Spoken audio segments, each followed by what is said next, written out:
Jai Shri Swaminarayan. SSGM CBSE School runs by Shri Sarjanand Gurukul Mankuwa heartily welcomes you to online education. So students of class 5th, today we are going to learn lesson number 4, wells from in English. तो students आज के हमारा जो chapter number 4 है, जो आपके text book में page number 5050 पर दिया है, जिसका नाम है वेल्स, जो ऑलरेडी मैंने यहाँ पे लिखा हुआ है। अभी स्टूडेंट्स जैसे जब आप ये वीडियो देख रहे हो, at that point of time you sit with your text book, यानी अपनी टेक्स्ट बुक लेकर आपको बैठना है और जब जैसे जैसे वीडियो देखते जाओ तो वो टेक्स्ट बुक के थ्रू भी आपको फॉलो करना है। तो it will help you to understand this chapter very easily, यानी यह चैप्टर समझने में आपको बहुत ही आसानी रहेगी।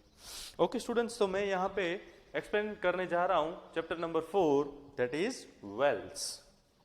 अच्छा स्टूडेंट्स, हमें वेल के बारे में तो मालूम होगा ही कि वेल जो है वो बहुत ही लार्जेस्ट मैमल है। अभी स्टूडेंट्स बात आती है मैमल पे कि वह हम उसको मैमल बोलते हैं, ना कि फिश बोलते हैं।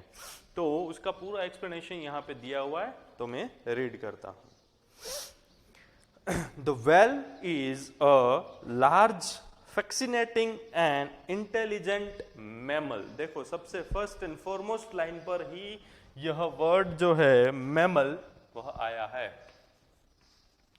MAMML, mammal.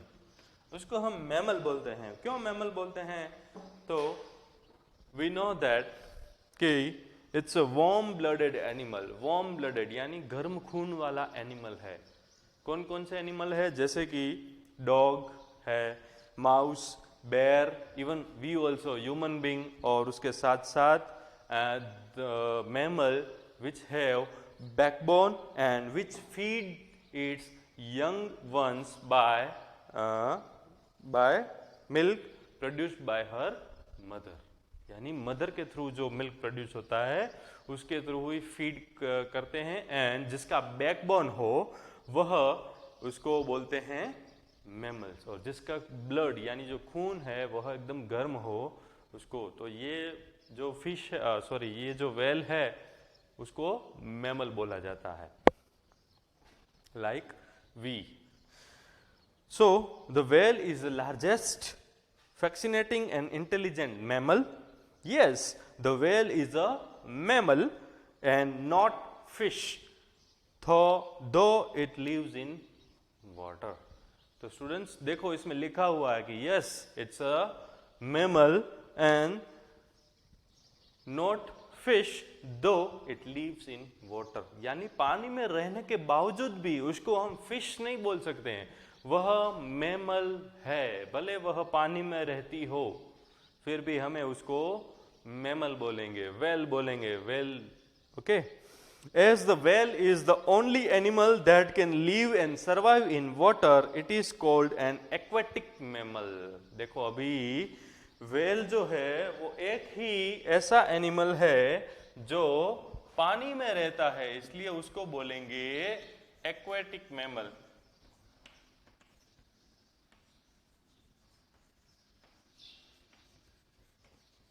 एक्वेटिक मैमल, ये जो पानी में रहता हो उसको एक्वेटिक मैमल बोलते हैं। देखो या फिर से एक बार रीड करता हूं, as the whale is the only, यानी एक ऐसा ही एक ही एनिमल है जो पानी में रह सकता है, यानी कि that can live and survive. पानी में रहता तो है लेकिन उसके साथ साथ पानी में जिंदा भी रहता है, इसलिए उसको बोलते हैं aquatic mammal.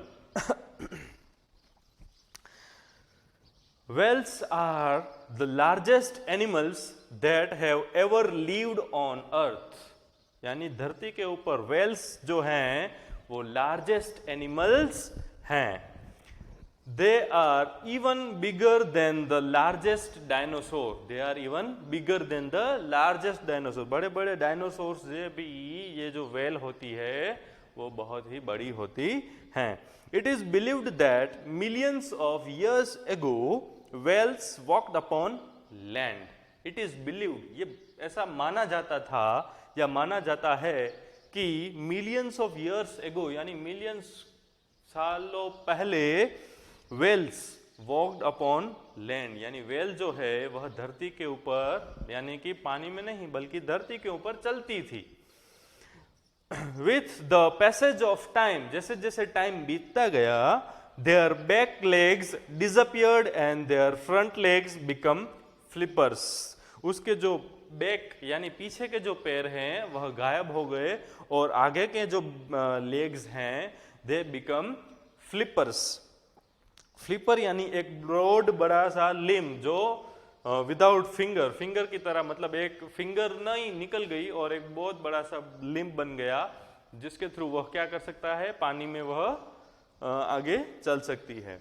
Since whales are not fish, they do not have gills and so cannot breathe under water। देखो ये जो whales हैं they are not fish, यानी वो मछली नहीं है, इसलिए they do not have gills, whale में gills नहीं होती है, not have gills। अभी स्टूडेंट्स हमें ये तो मालूम है कि गिल्स मतलब क्या, जो मछलियां होती है फिश, उसके जो पानी में रहती है इसलिए उसको सांस लेने के लिए गिल्स होती है, जो हेल्प करती है मछलियों को किसके लिए, सांस लेने में। लेकिन ये जो वेल्स होती हैं उसके बॉडी में गिल्स होते नहीं हैं, so can not be breath under water, यानी वेल्स जो होती हैं वो breath, can not breathe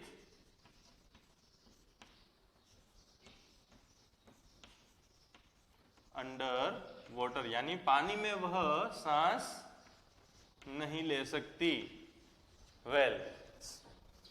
then they need to come up to the surface of the water to get air। उसको सांस लेने के लिए पानी के सरफेस के ऊपर आना पड़ता है, तभी ही वह ब्रीथ यानी सांस ले पाएगी और फिर वापस वह अंदर चली जाएगी। They breathe through their blowhole which is on their back, यानी उसके पीठ के ऊपर ब्लो होल होता है जिसके थ्रू ये जो वेल होती हैं वह सांस या ब्रीथ करती है, अपनी सांस ले सकती है। When whales sleep, जब वह सोती है तब they stay at the top of the water, जब वह सोती है यानी उसको जब सोना होता है तब वह टॉप ऑफ द वाटर यानी पानी के ऊपर, सरफेस के ऊपर आ जाती है और फिर वह सो जाती है ताकि उसको ब्लो होल में से अबाउट द सरफेस, और तब उसका जो बैक के ऊपर जो ब्लो होल यानी सांस लेने का जो होल होता है वह ऊपर रहेगा पानी के ऊपर, ताकि वह जब सोएगी तो वह आराम से सांस ले पाएगी। हमें तो स्टूडेंट्स मालूम है कि अगर हम हमारी बात करें, अगर हम पानी में जाएंगे, जैसे कि हम पूल में गए, तो पूल में गए तो फिर हमें जब वो अंडर वाटर हम करते हैं, जब फिर हम सांस रोक नहीं पाते हैं बहुत बार, तो सांस लेने के लिए हमें क्या करना पड़ता है, पूल से वापस बाहर आना पड़ता है, वापस सांस लेके वापस हम अंदर जाते हैं। तो सेम ये जो वेल है वो करती है, उसको जब वो सोती है तो पानी के सरफेस के यानी उसके स्तर के ऊपर से आती है और उसके बैक यानी पीठ के ऊपर ब्लो होल होता है जिसके थ्रू वह सांस लेती है और वह सो पाती है। Sometimes whales swim up to the surface of the water and quickly blow air out of their blowhole. This is called the whale's blow or spout. कभी कभी ऐसा भी होता है, वेल्स जो होती है वो सरफेस के ऊपर जल्दी जल्दी आती है and quickly blow air out, यानी जल्दी से अपनी जो सांस लेना होता है वो जल्दी लेके वापस वह पानी में चली जाती है, और यह प्रोसेस को बोलते हैं वेल्स ब्लो और spout. As whales are mammals, they feed milk to their babies. As whales are mammal, मैंने बोला सबसे पहले ही कि whales जो है वह mammal है, इसलिए they feed to their babies, यानी बेबी whales को भी वह फीडिंग करवाती है। A baby whale is called a calf. Baby well को काफ भी बोलते हैं, बेबी वेल को काफ बोलते हैं। ओके स्टूडेंट्स, अभी आगे, some whales live in large groups called pods. कुछ वेल्स ऐसी भी होती है जो बड़े बड़े ग्रुप में, बड़े बड़े एक झुंड में या समूह में रहती है, जिसको बोलते हैं pods, PODS, pods. Whales eat during the summer months building up layers of blubber, the fat of sea animals या सील्स, उसका फैट यानी उसका एक लेयर बना देती है। When the water begins to cool, the whales begin their migration to warmer waters. अब देखो स्टूडेंट्स क्या बात हुई, फिर से रिपीट करता हूं। Whales eat during the summer months, यानी कि whales जो होती है वो समर यानी गर्मियों के मंथ्स यानी गर्मी के जब मौसम चल रहा होता है, समर सीजन, तब वह खाती है। और building up layers of blubber, blubber का मीनिंग यानी कि एक फैट ऑफ एनिमल्स, उसके लेयर्स यानी उसके ऊपर एक ऐसा अपनी बॉडी के ऊपर लेयर बना देती है। And when the water begins to cool, और जब पानी ठंडा होने लगता है विंटर सीजन में, तब the whales begin their migration to warmer waters, और फिर वेल्स है अपना माइग्रेशन यानी यह जगह से दूसरी जगह ट्रांसफर होती है जहां पर पानी जो है वह गर्म रहता हो, जहां का पानी जो है वो गर्म हो, वहां पर वैसी जगहों पे ये जो वेल्स है वह चली जाती है, माइग्रेट हो जाती है एक जगह से दूसरी जगह। Whales migrate further than any other animals,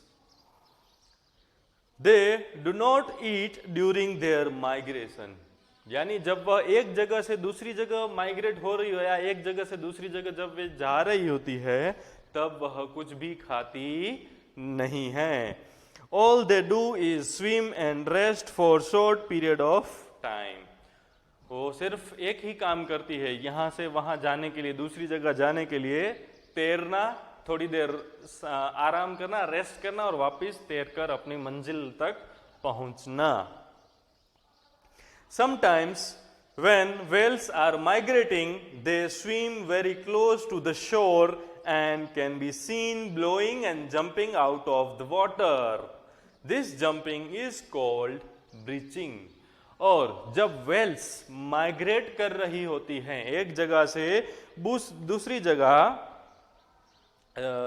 for habitat, तो तब ये जो वेल्स हैं वो एकदम शोर यानी किनारे पे आके वह तैरती रहती हैं और पानी में से जंप लगाती है, जो हमने अक्सर टीवी में देखा होगा, कि seen blowing and jumping out of water. और ये blowing and jumping out of water को बोलते हैं ब्रीचिंग, ये जंप को बोलते हैं ब्रीचिंग। अभी आगे पेज नंबर 52 पर, whales are noisy and talkative, यानी वेल्स जो होती हैं वो नॉइजी यानी वो आवाज करती रहती है, और they were very talkative. They love talking to each other and squeak, moan and groan, यानी वो अपने आपस में, उन लोगों को आपस में बातें करना बहुत ही अच्छा लगता है।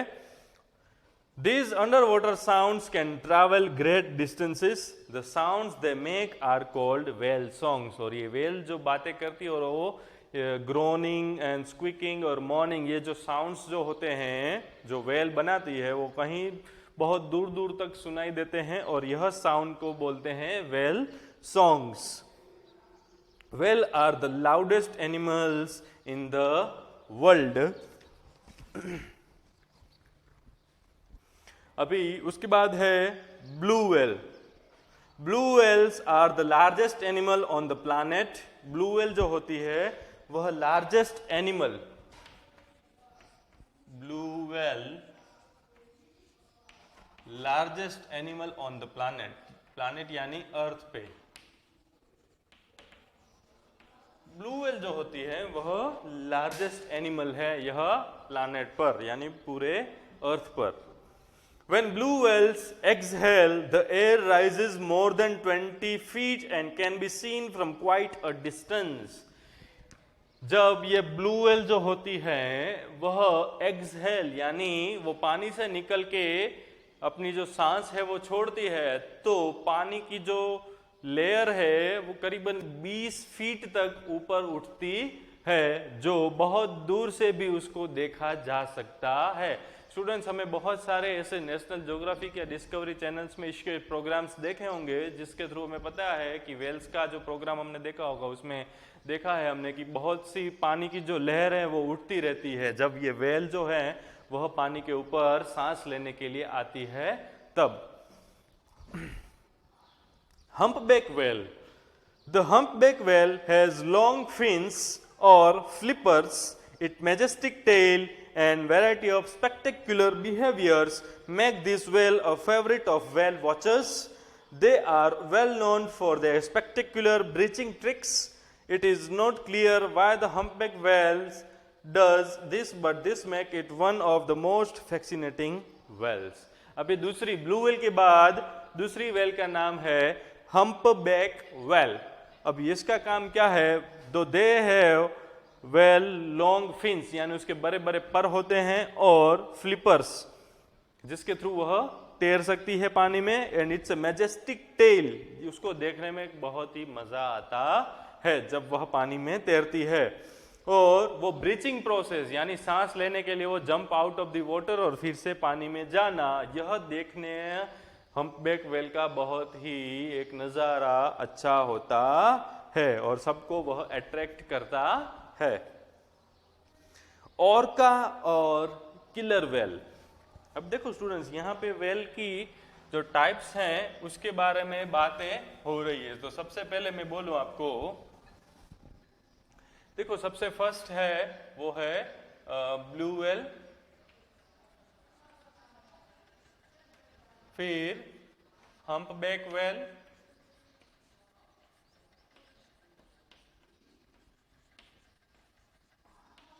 फिर है ऑर्का और किलर व्हेल। ये सभी व्हेल के नाम हैं अलग अलग उसकी।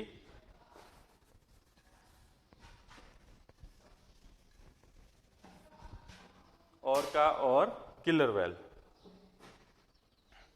अभी इसका काम क्या होता है?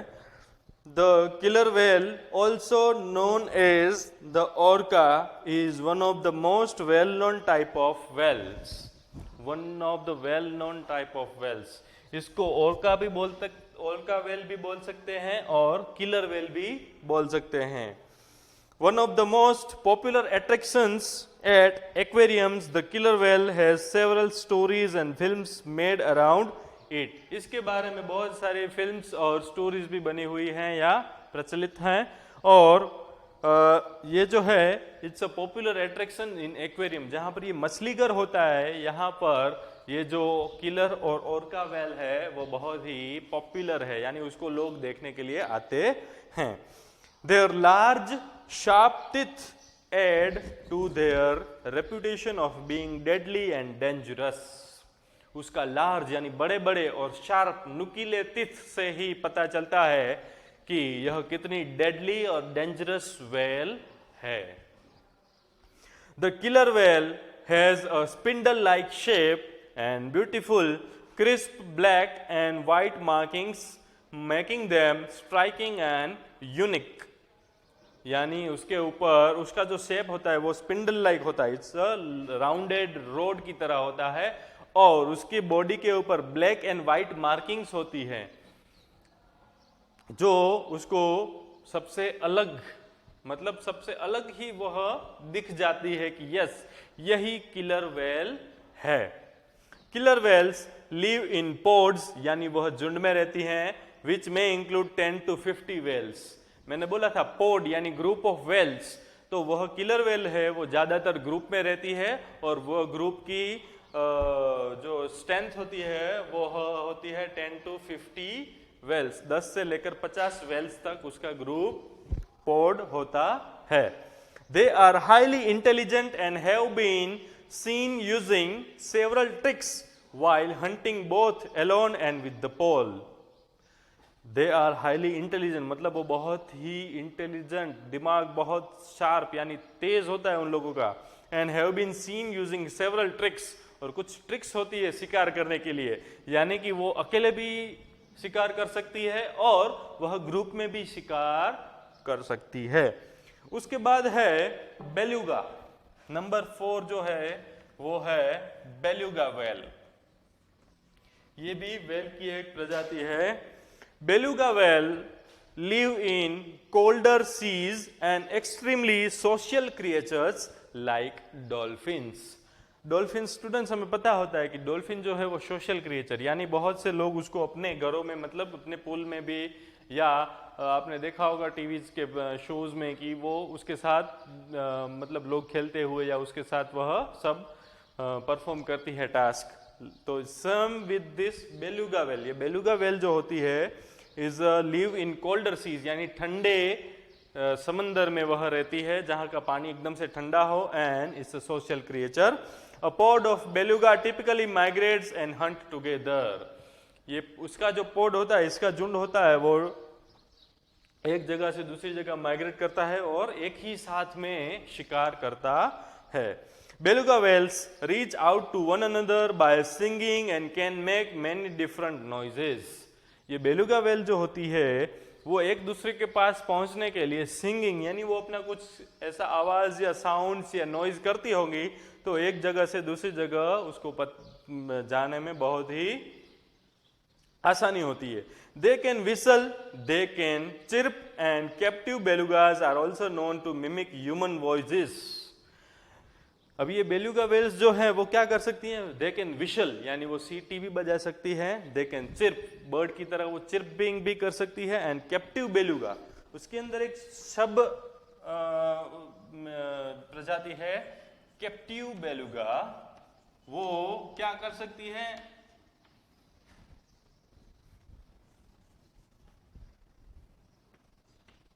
ये कैप्टिव बेलुगा जो है can also known to mimic human voices. Human voices यानी हमारा जो वॉइस होता है वो मिमिक यानी उसको वह कॉपी करके उसको वो वैसी आवाज निकाल सकती है, हमारे जैसी ही बिल्कुल आवाज ह्यूमन बींग्स की तरह निकाल सकती है। उसके लिए यह कैप्टिव बेलुगा वेल्स जो है वह जानी जाती है। They are known as the canary of the sea. They are known as the canary of the sea. The beluga is one of the smallest whale species, measuring only about 13 feet in length. ये beluga जो नाम की whale है उसकी length होती है 13 feet. कितनी होती है? 13 फीट, 13 फीट लंबी होती है। We may think that since the whales are large and live underwater, they are safe. Unfortunately, it is not so. हम ऐसा सोचते हैं कि वह पानी में रहती है वेल, और वो बहुत बड़े बड़े अंडर वाटर यानी पानी के अंदर भी रहती है, then also they safe. लेकिन एक्चुअल में ऐसा होता नहीं है। Unfortunately, it is not so. There is always something threatening their existence. यानी उसमें हर वक्त उसको डर लगाया या डर सताता रहता है। Disposal of pollutants and hazardous waste into rivers and seas makes the water unhealthy for sea creatures. देखो यहाँ पे बात आती है किसकी? वो क्यों जिंदा नहीं रह सकती या क्या उसको प्रॉब्लम होता है, वो सेफ क्यों नहीं है? तो because of disposal of pollutants and hazardous waste into the rivers and the seas, यानी नदी और समंदर में कचरा फेंकना, उसको गंदा करना, makes the water unhealthy for the sea creatures, यानी जो समंदर में रहने वाले जितने भी क्रिएचर्स होते हैं, जब वह पानी जो है वो केमिकल वेस्ट वाला होगा, हजार्डस यानी कि वो बहुत ही गंदा पानी होगा विथ फुल ऑफ पॉल्यूटेंट्स, तो ये सी क्रिएचर्स यानी जो समंदर में रहने वाले जितने भी क्रिएचर्स हैं उन लोगों के लिए जीना बहुत ही मुश्किल हो जाएगा। Plastics waste, chemicals and oil shorten the life span of whales. Plastics waste यानी प्लास्टिक का कचरा, केमिकल्स एंड ऑयल शॉर्टन यानी उसकी लाइफ जो है वेल्स कि वह शॉर्ट यानी इससे कम हो जाती है। प्लास्टिक का कचरा डालने से, केमिकल का वेस्ट डालने से जो हम समंदर और रिवर्स में, फिर रिवर्स नदी का पानी समंदर में आखिरकार जाता है और फिर वो समंदर में जो रहती है वेल्स और दूसरे भी क्रिएचर, उससे उन लोगों की लाइफ यानी वो जीने की जो क्षमता होती है वह हो जाती है कम, यानी दे गेट डेड, और वो मौत उसको जल्दी आती है।